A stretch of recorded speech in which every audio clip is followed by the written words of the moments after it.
ரொம்ப நேரமா உங்க கேமராமேன் பார்த்துனே இருக்கிறாரு. நல்லா எடுப்பாரா? கொஞ்சம் முன்னாடி வேணும். வணக்கம் பிரதர். அந்த இலைக்கு முன்னாடி வாங்க. அப்படியே ஸ்மைல் கொஞ்சம் லைட்டாக ஸ்மைல் பண்ண மாதிரி வேணும். ஓவர் ஸ்மைல் வேணாம், லைட்டாக கொஞ்சம். Okay ready? Smile ready? தொப்பை தெரியாம எடுப்பா.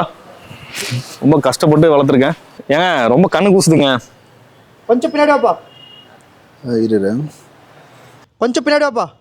லைட்டாக ஸ்மைல் பண்ண மாதிரி இருக்குண்ணா. லைட் ஆன் பண்ணுப்பா. வருதா? ஏங்க ரொம்ப கண்ணு கூசுதுங்க. எதை போஸ் சொல்லி தர மாட்டேன்றாரு. இப்படி நில்லுங்க அப்படி நில்லுங்கன்னு. கேமரா ஆன் ஆன சார். ஓகே. உங்க ஆளு 1 மணி நேரமா நான் வளைச்சு வச்சு போட்டோ எடுத்தாரு. எப்படி இதுன்னு தெரியல. இங்க பார், உலகத்திலே சிறந்த போன் இதுதான். ஆமாண்ணா இங்க பார். சூப்பர்ண்ணா. இந்த போட்டோ எனக்கு 10 செகண்ட் கூட ஆகல. இப்படி நில்லுங்க, அதுக்கப்புறமா வந்து இப்படி நில்லுங்க, அப்புறம் நெருப்புலாம் எரி விட்டு இப்படி தாண்டுங்கன்னு தான் சொல்லுவான். இருந்தாலும் எதுவுமே சொல்ல, நேரா நில்லு, கழுத்து திருப்பு, கோணையாக்குது, லைட் இல்லை, இதே சொன்னா.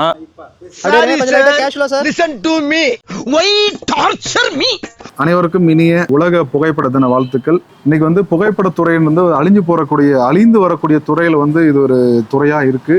காரணம் என்னன்னா, செல்போன் பயன்பாடு அதிகம் வந்த பின்னாடி, செல்போன்ல என்னைக்கு கேமரா வந்துச்சோ அன்னைக்கே வந்து இந்த துறையோட முக்கியத்துவம் வந்து குறைஞ்சு போச்சு. தொழில்நுட்பம் காலங்காலமாக வந்து வளர்ந்துட்டு இருக்கு.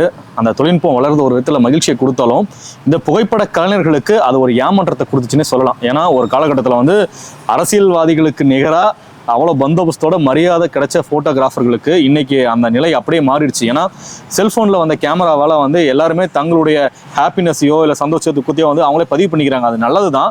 ஆனால் புகைப்படம் அப்படின்றது வருங்கால நினைவு சின்னம். அது வந்து ஒரு உயிரோட்டமாக இருக்கணும் அப்படின்னா அது புகைப்பட கலைஞர்களால் மட்டும்தான் முடியும். அரசியல் கட்சி தலைவர்கள் வந்து எந்த நிகழ்ச்சியாக இருந்தாலும் ஒரு புகைப்பட கலைஞர் வந்தால் மட்டும்தான் அந்த நிகழ்ச்சி தொடங்குவாங்க. அப்படி இருந்த காலகட்டங்கள் போயிட்டு இன்னைக்கு எல்லாமே வந்து செல்போனில் ஒளிப்பதிவு செய்யக்கூடிய காலகட்டங்கள் வந்தாலையும் இந்த ஒரு புகைப்பட கலைஞர் அப்படின்றவங்க பார்த்தீங்கன்னா எப்படி ஃபோட்டோ எடுக்கணும் என்றதை வந்து தெரிஞ்சு வச்சிருப்பாங்க. அவங்களால தான் வந்து உயிரோட்டமான ஃபோட்டோக்களை வந்து எடுக்க முடியும். நம்ம என்ன தான் செல்போன் வச்சுருக்கோம், 1 லட்ச ரூபாய் செல்போன் வாங்கினா கூட அதில் எடுக்கக்கூடிய ஃபோட்டோவில் உயிரோட்டம் இருக்காது. ஆனால் ஒரு புகைப்பட கலைஞர் அவங்க கேமரா மூலியமா எடுக்கக்கூடிய ஒரு ஃபோட்டோ மிகவும் வந்து ஒரு உயிரோட்டமா இருக்கும். சொல்லும் போது எனக்கு டக்குன்னு என்ன வருதுன்னா, இந்த சின்ன வயசுல நம்ம புக்கில் படம் பார்த்து கதை சொல்லணும்னு சொல்லியிருப்போம். அந்த படத்துல நிறைய மெசேஜ்லாம் இருக்கும். இன்னும் நிறைய வந்து பார்த்தீங்கன்னா ஃபோட்டோகிராஃப், அதாவது புகைப்படங்களுக்காக வந்து நிறைய அவார்ட்லாம் கொடுப்பாங்க இல்லையா.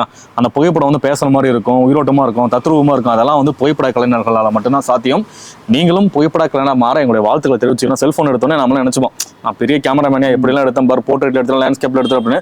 ஆனால் அதுக்கெல்லாம் அடித்தளமாக முன்னோடியாக இருந்தது புகைப்பட கலைஞர்கள் தான். ஏன்னா அவங்க தான் இந்த மாதிரியான மெத்தடில் எடுத்தால் இது மாதிரியான அவுட்புட் வரும் அப்படின்றது கண்டுபிடிச்சது அவங்க தான். இன்றைக்கும் நிறைய பேர் வந்து அந்த துறையில் சாதிச்சுட்டு இருக்காங்க. இன்னும் ஒரு சில, அதாவது எப்படி சொல்றது, கடைக்கோடியில் இருக்கக்கூடிய ஃபோட்டோகிராஃபரும் வாழணும், அவங்க எடுக்கக்கூடிய ஃபோட்டோக்களும் உயிரோட்டமாக இருக்கணும் அப்படின்னா புகைப்பட கலைஞர்களை நம்ம ஆதரிக்கணும். ஏன்னா இன்னைக்கு எடுக்கக்கூடிய புகைப்படம் வந்து நம்ம இன்னைக்கு வந்து சும்மா ஃபோட்டோ அப்படின்ற லெவலில் தான் இருக்கும். இதுவே அதே ஃபோட்டோவை ஒரு 5 வருஷமோ 10 வருஷமோ 20 வருஷமோ கழிச்சு நீங்கள் பார்க்கும் போது அதோட வந்து அந்த காலத்துக்கே நீங்கள் டைம் ட்ராவலரில் போன மாதிரி வந்து ஒரு ஃபீல் கிடைக்கும். அதே மாதிரி நம்ம செல்ஃபோன்லேயே ஃபோட்டோ பிடிச்சி வச்சுக்கிறோம். ஆனால் வந்து நாளைக்கு செல்ஃபோன் தொலைஞ்சு போச்சோ இல்லை ஹேங் ஆகிடுச்சோ இல்லை ஏதோ ஒன்று ஆயிடுச்சுன்னா அந்த ஃபோட்டோ ஃபுல்லும் போயிடும். முடிஞ்ச வரைக்கும் உங்களுக்கு பிடிச்ச ஃபோட்டோலாம் நீங்கள் பிரிண்ட் போட்டு வச்சுக்கிறது நல்லது. ஏன்னா அது ஒன்றும் ஆகாது.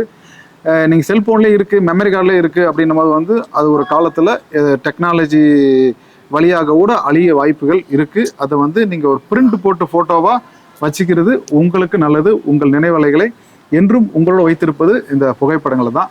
அனைத்து புகைப்பட கலைஞர்களுக்கும் இனிய புகைப்பட தின நல்வாழ்த்துக்கள்.